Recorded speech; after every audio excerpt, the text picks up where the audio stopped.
नमस्कार दोस्तों, स्वागत है आपका सोनू कुमार क्लासेज में। दोस्तों, आज के वीडियो में मैं आप लोगों को बताने वाला हूं बिहार पुलिस अवर सेवा आयोग, ठीक है, यानी कि बीपीएसएससी के द्वारा जो बिहार दारोगा की नई वैकेंसी आई है, तो उसी के बारे में आप लोगों को बताने वाला हूं। दोस्तों, आप लोगों से एक बात कहना चाहूंगा कि अगर अभी तक आपने इस चैनल को सब्सक्राइब नहीं किया है तो इस चैनल को सब्सक्राइब जरूर कर ले, ताकि इस चैनल से रिलेटेड इम्पोर्टेंट नोटिफिकेशन आप लोगों को मिलता रहे। तो दोस्तों, वीडियो को शुरू करते हैं। देखिए दोस्तों, जैसा कि आप लोग देख रहे हैं बिहार पुलिस अवर सेवा आयोग, तो इसी के द्वारा यानी कि बीपीएसएससी, इसी के द्वारा जो है दोस्तों वैकेंसी निकाली गई, ठीक है। चलिए आगे देखिए। देखिए, बिहार सरकार गृह विभाग आरक्षी शाखा में पुलिस अवर निरीक्षक के रिक्त पदों पर प्रतियोगिता परीक्षा के आधार पर सीधी नियुक्ति हेतु विज्ञापन ऑनलाइन आवेदन पत्र प्राप्ति की अंतिम तिथि 26/10/2025 है। ठीक है दोस्तों, 26/10/2025 अंतिम तिथि है दोस्तों, ठीक है। यानी यह कौन से विभाग के लिए है, तो बिहार सरकार गृह विभाग आरक्षी शाखा में, ठीक है, उसमें जो है दोस्तों दारोगा की वैकेंसी आई है दोस्तों। चलिए आगे देखते हैं हम लोग। देखिए, विज्ञापन संख्या दोस्तों 5/2025, ठीक है। देखिए आगे, बिहार सरकार गृह विभाग आरक्षी शाखा में पुलिस अवर निरीक्षक के पद पर अधिसूचित रिक्तियों की संख्या निम्न प्रकार। देखिए दोस्तों, वैकेंसी कितनी है, देखिए पद हो गया दोस्तों पुलिस अवर निरीक्षक यानी कि पुलिस सब इंस्पेक्टर, ठीक है। इसमें दोस्तों वेतनमान है लेवल 6 का सैलरी है, तो एक अच्छी खासी सैलरी इसमें है दोस्तों। चलिए, इसमें रिक्तियों की संख्या है दोस्तों 1799, यानी 1799, ठीक है, 1799 है दोस्तों। चलिए आगे देखिए, इन पदों पर नियुक्ति हेतु प्रतियोगिता परीक्षा आयोजित की जाएगी। इसके लिए विज्ञापन संख्या 5/2025 यहाँ जारी किया जा रहा है, ठीक है। ऑनलाइन आवेदन पत्र भरने की प्रक्रिया दिनांक 26/9/2025 से प्रारंभ होगी, ठीक है दोस्तों। यानी 26/9/2025 से दोस्तों ये ऑनलाइन आप अप्लाई कर सकते हैं, ठीक है। चलिए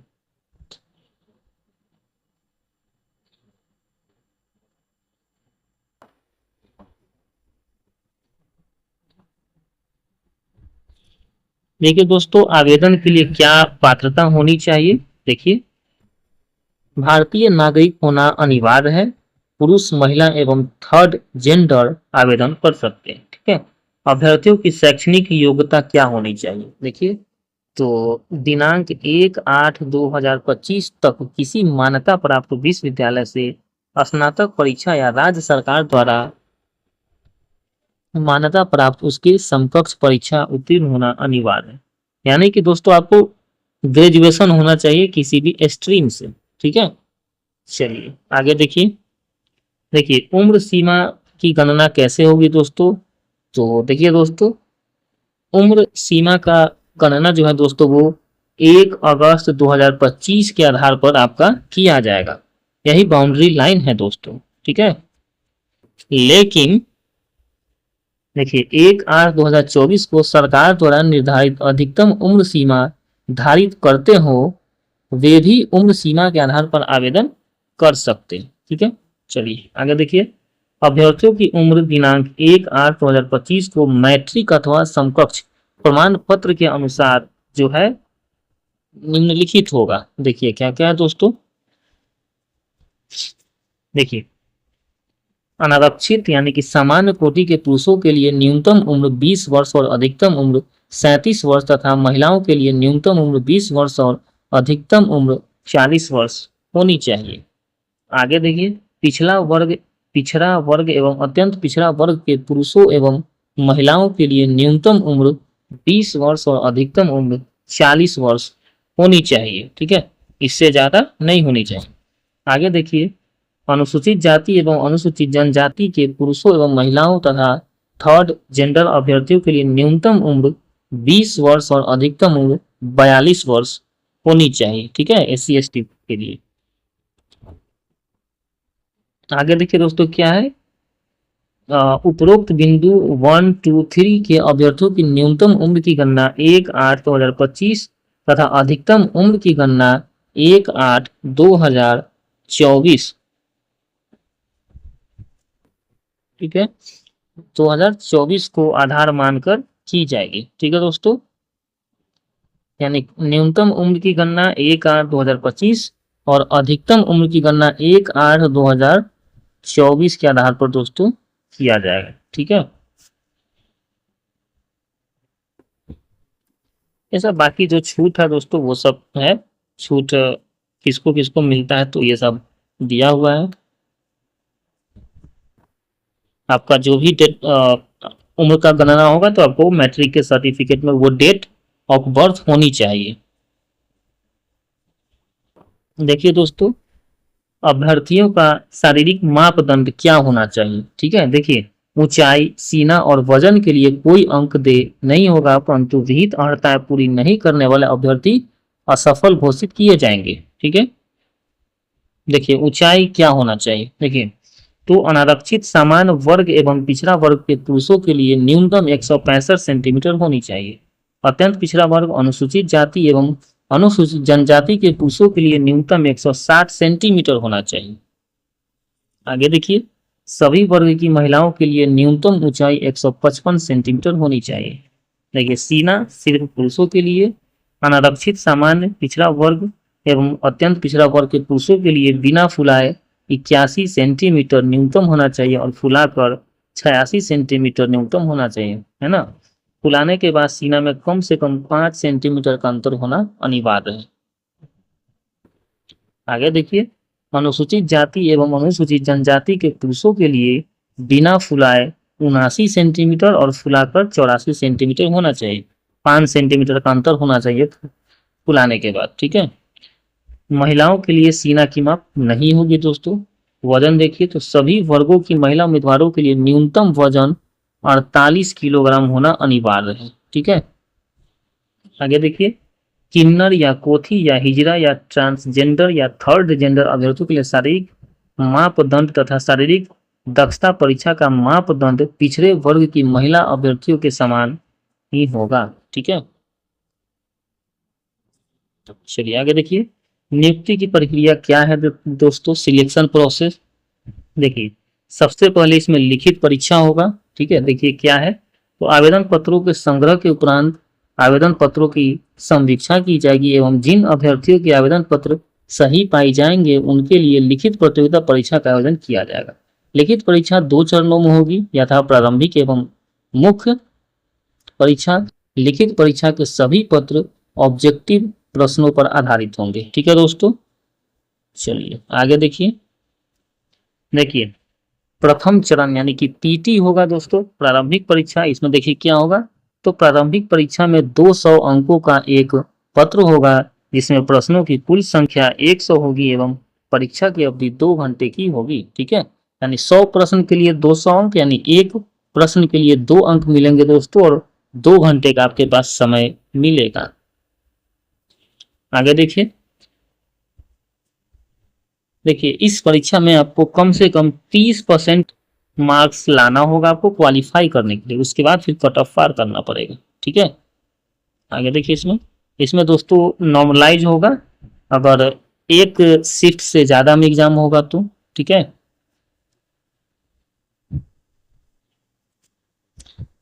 आगे देखिए दोस्तों, द्वितीय चरण यानी कि मुख्य परीक्षा भी होगा इसमें दोस्तों। तो प्रारंभिक परीक्षा में सफल अभ्यर्थियों को मुख्य परीक्षा में सम्मिलित होने का अवसर प्रदान किया जाएगा। मुख्य परीक्षा में 2 पत्र होगा दोस्तों। देखिए देखिए प्रथम पत्र 200 अंकों का सामान्य हिंदी होगा, ठीक है, जो 2 घंटे का होगा, जिसमें 100 प्रश्न होंगे एवं न्यूनतम 30% अंक प्राप्त करना अनिवार्य होगा, नहीं तो उन्हें अयोग्य घोषित कर दिया जाएगा। सामान्य हिंदी का प्राप्तांक मेधा निर्धारण में नहीं जोड़ा जाएगा, ठीक है। आगे देखिए, द्वितीय पत्र सामान्य अध्ययन, सामान्य विज्ञान, नागरिक शास्त्र, भारतीय इतिहास, भारतीय भूगोल, गणित एवं मानसिक योग्यता जांच से संबंधित होगा। द्वितीय पत्र का पूर्णांक 200 होगा, जिसमें प्रश्नों की कुल संख्या 100 होगी एवं परीक्षा की अवधि 2 घंटे की होगी, ठीक है। तो ये सब रहेगा दोस्तों। आगे देखिए दोस्तों, देखिए दोनों चरणों की परीक्षा में प्रत्येक गलत उत्तर के लिए 0.2 अंक काटा जाएगा। उत्तर पुस्तिका 2 प्रतियों में होगी, जिसकी एक प्रति आयोग के पास सुरक्षित रखी जाएगी, ठीक है। देखिए दोस्तों, एक प्रश्न के लिए 2 अंक मिलेंगे, लेकिन एक प्रश्न का उत्तर आप गलत देते हैं तो आपको 0.2 अंक जो है सही में से, है ना, काट लिए जाएंगे, ठीक है। तो इस तरह से अगर देखा जाए तो दोस्तों आपका जो है, यानी कि अगर आप 10 प्रश्न का आंसर अगर गलत देते हैं तो आपको एक सही उत्तर के बराबर नंबर आपका माइनस हो जाएगा, ठीक है। चलिए आगे देखिए दोस्तों, तृतीय चरण है शारीरिक योग्यता या दक्षता परीक्षा। देखिए, तो निम्नांकित शारीरिक योग्यता या दक्षता परीक्षा में अभ्यर्थियों को सफल होना अनिवार्य, ठीक है। देखिए सबसे पहले क्या होगा, दौड़। देखिए उसमें सभी कोटि के पुरुषों के लिए क्या है, देखिए 1 मील यानी कि 1600 मीटर की दौड़ के लिए समय सीमा 6 मिनट 30 सेकेंड आपको मिलेंगे। अधिक समय लेने वाला अभ्यर्थी असफल घोषित हो जाएंगे, ठीक है।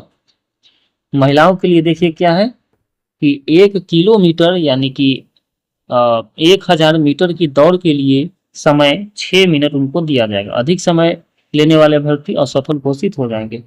अब ऊंची कूद देखिए, सभी कोटि के पुरुषों के लिए न्यूनतम 4 फीट उनको कूदना है ना। 4 फीट से कम कूदने वाले पुरुष अभ्यर्थियों को असफल घोषित किया जाएगा। सभी कोटि की महिलाओं के लिए ये 3 फीट हो जाएगा, ठीक है। 3 फीट से कम कूदने वाले महिला भी असफल हो जाएंगे। लंबी कूद में देखिए पुरुष के लिए न्यूनतम 12 फीट और इससे कम जो कूदेगा तो बाहर हो जाएगा। आगे देखिए, और यही चीज जो है महिला के लिए है 9 फीट, ठीक है। कम कूदने वाली महिला बाहर हो जाएंगे।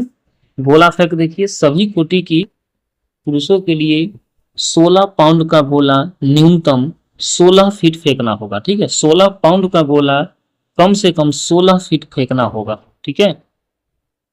16 फीट से कम फेंकने वाले अभ्यर्थी को असफल घोषित किया जाएगा। और यही चीज महिला के लिए 12 पाउंड का गोला 10 फीट फेंकना होगा, ठीक है। 12 पाउंड का गोला 10 फीट फेंकना होगा, ठीक है। कम फेंकने वाली महिला असफल हो जाएंगी, ठीक है।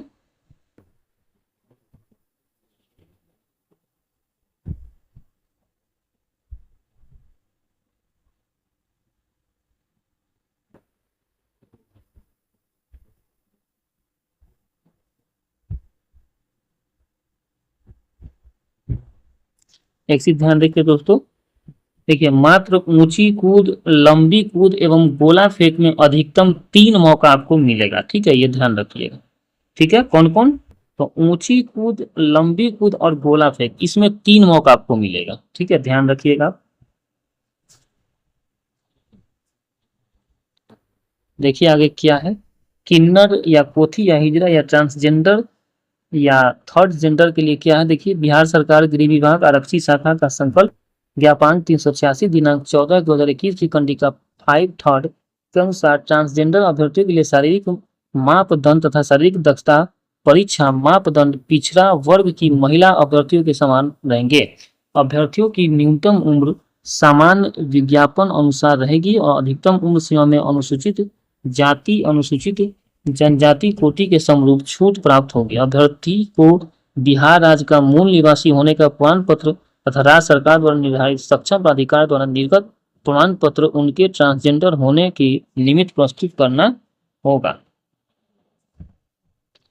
आगे देखिए दोस्तों कि मेधा सूची एवं नियुक्ति की अनुशंसा। देखिए इसमें क्या है, देखिए दोस्तों, तो उपरोक्त पदों पर नियुक्ति हेतु चयन के लिए अंतिम रूप से सफल अभ्यर्थियों की मेधा सूची मुख्य लिखित परीक्षा में प्राप्त अंकों के आधार पर मेधा क्रमानुसार आरक्षण कोटिवार तैयार की जाएगी।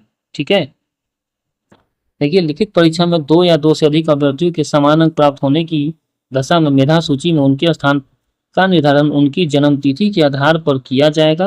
अर्थात उम्र में वरीय अभ्यर्थी मेधा क्रम में ऊपर रहेंगे। समान अंक प्राप्त करने वाले एवं समान जन्म तिथि वाले 2 या 2 से अधिक अभ्यर्थियों की दशा मेधा सूची में उनके स्थान का निर्धारण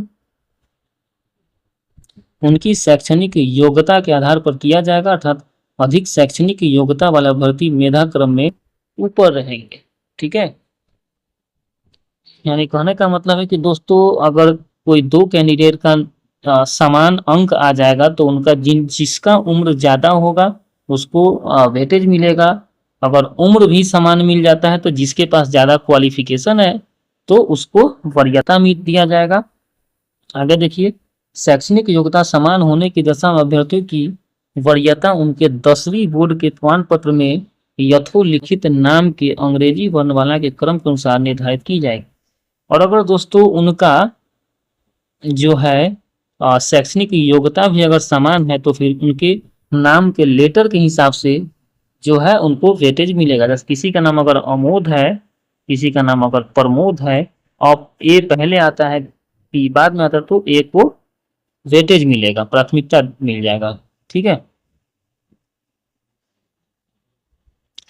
देखिए दोस्तों इस परीक्षा को पहले क्वालिफाई करना होगा और फिर कट ऑफ पार करना होगा। क्वालिफाई के लिए क्या क्या नंबर है देखिए दोस्तों, तो देखिए क्या मुख्य परीक्षा के आधार पर तैयार की जाने वाली अंतिम मेधा सूची हेतु अनुसूचित जाति, अनुसूचित जनजाति एवं महिला वर्ग के अभ्यर्थियों के लिए न्यूनतम अर्धांक 32% लाना है।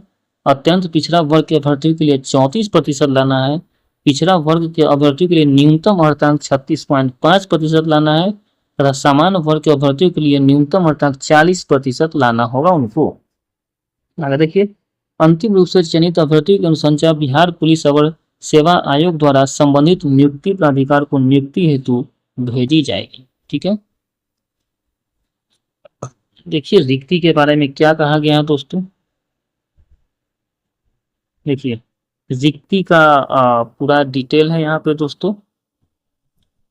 देखिए पद नाम, देखिए क्या है आरक्षण कोटि के हिसाब से पद नाम तो वही है दोस्तों, बिहार पुलिस पुलिस अवर निरीक्षक हो गया।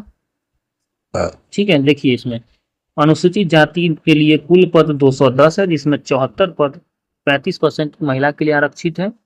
ठीक है, अनुसूचित जनजाति के लिए 15 पद जिसमें 5 पद महिला के लिए है। अत्यंत पिछड़ा वर्ग के लिए 273 पद जिसमें 96 पद महिला के लिए है। और पिछड़ा वर्ग के लिए 222 पद में 78 पद महिला के लिए है। पिछड़े वर्गों की महिला में कुल 42 पद है जिसमें 42 पद है महिला के लिए इसमें नहीं है।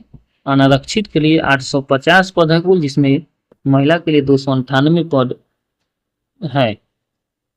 और देखिए, और आर्थिक रूप से कमजोर वर्ग के लिए 180 पद है जिसमें 63 पद महिला के लिए है। ट्रांसजेंडर के लिए 7 पद है जिसमें ये देखिए कुल पदों की संख्या है दोस्तों 1799 जिसमें महिला के लिए 614 पद आरक्षित है। ठीक है, और स्वतंत्रता सेनानी के पोता पोती नाती नतनी के लिए आरक्षित पदों की संख्या दोस्तों 36। ठीक है, ठीक है दोस्तों, आरक्षण का लाभ केवल बिहार के निवासी अस्थायी निवासी को ही है, अदर स्टेट वाले को नहीं है। ठीक है दोस्तों, महिलाओं के लिए क्या प्रावधान है, तो देखिए दोस्तों महिला के लिए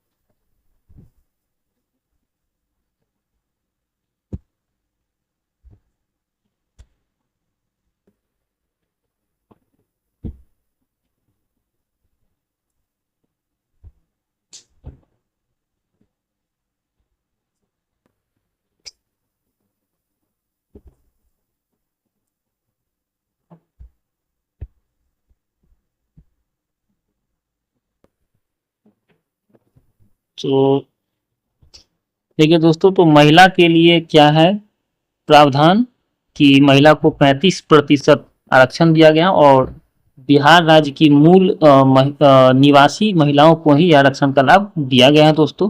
ठीक है, जो भी है बिहार राज्य के स्वतंत्रता सेनानी के पोता पोती नारी इतनी उनका सब सर्टिफिकेट होना चाहिए।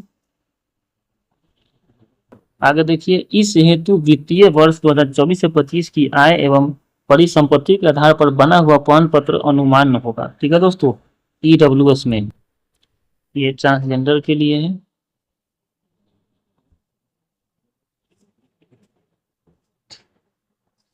देखिए दोस्तों, ये कट ऑफ तिथि क्या है। देखिए, सभी अभ्यर्थियों के लिए आयु सीमा, शैक्षणिक योग्यता, अनर्हता एवं अनुभव बिहार राज्य के सरकारी सेवक होने का प्रमाण पत्र एवं भूतपूर्व सैनिकों की आयु गणना करने के लिए कट ऑफ तिथि 1 अगस्त 2025, ठीक है, 1 अगस्त 2025 निर्धारित की जाती है। ठीक है,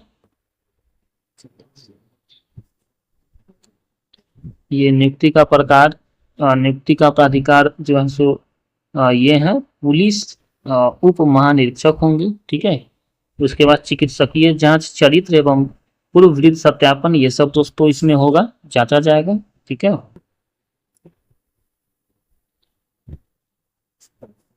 देखिए सभी वर्ग कोटि की महिला पुरुष एवं थर्ड जेंडर इनको 100 रुपये लगेंगे। ठीक है,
देखिए दोस्तों, एक चीज यहाँ पे ध्यान रखिएगा,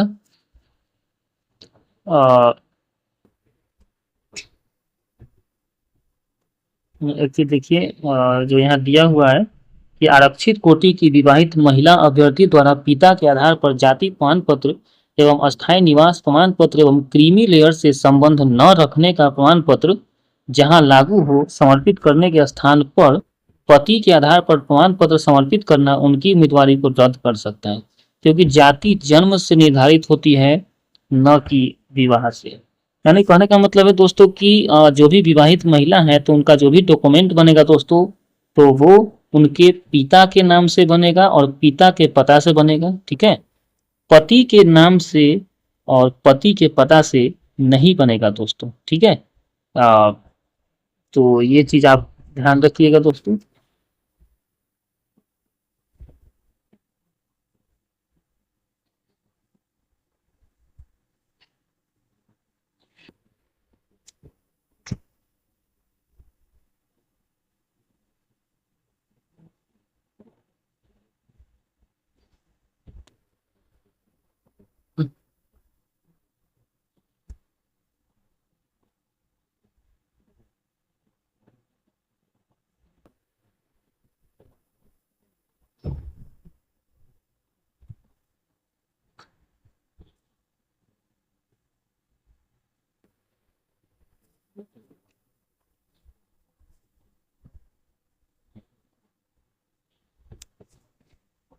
तो दोस्तों, इस तरह से आज के वीडियो में मैंने आप लोगों को बताया कि बिहार पुलिस अवर सेवा आयोग यानी कि बीपीएसएससी के द्वारा जो नई बिहार दारोगा की वैकेंसी आई है, तो उसी के बारे में मैंने आप लोगों को बताया। तो दोस्तों मिलते हैं फिर अगले वीडियो में, तब तक के लिए जय हिंद जय भारत।